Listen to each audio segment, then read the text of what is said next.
Since digital advertising is faster, cheaper and more measurable than ever before, why isn't this the focus of all of our marketing? Why isn't this the beginning and end of the discussion? Because online advertising is also the most ignored advertising ever created.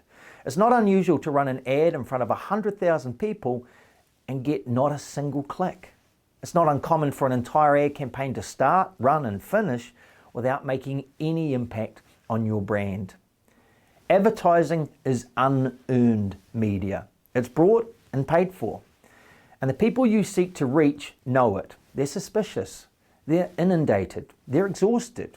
You didn't pay the recipient to run the ad, but you want the recipient to pay you with their attention. So you're ignored. It's not that digital advertising can't work, it's simply that it's not the right answer for everyone, at least at this moment. As the latest eye tracking statistics prove, for an advert to get at least 1 second of viewing time, the advert needs to be on screen for 26 seconds.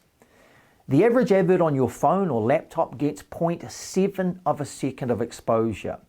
As we've acknowledged in the previous video, that may be fine if you have a known brand and your brand has definition. But if not, 0.7 of a second is not going to build your brand. Here's another reality for all the platforms available for you to advertise on. Last year, every single one of these platforms, with Instagram being the only exception, all suffered a decline in their click-through rates. We don't click on digital adverts as much as we used to. The world's largest advertiser, Procter & Gamble, responding to their growing concern of advertiser fraud, suggested online media practices are murky at best and fraudulent at worst.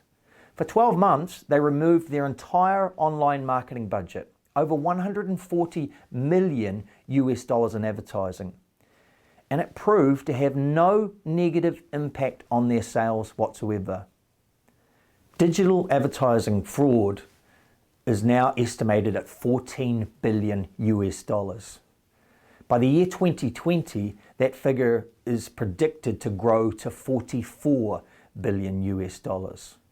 It's now the second biggest criminal activity on the planet behind the drug industry. The concern with digital advertising fraud is all the measurability statistics, including cost per impressions and click-through rates, are so significantly affected by this fraud that they no longer matter. Advertisers are once again reminded, measure the only two things that matter. What did you spend and how did that affect your sales?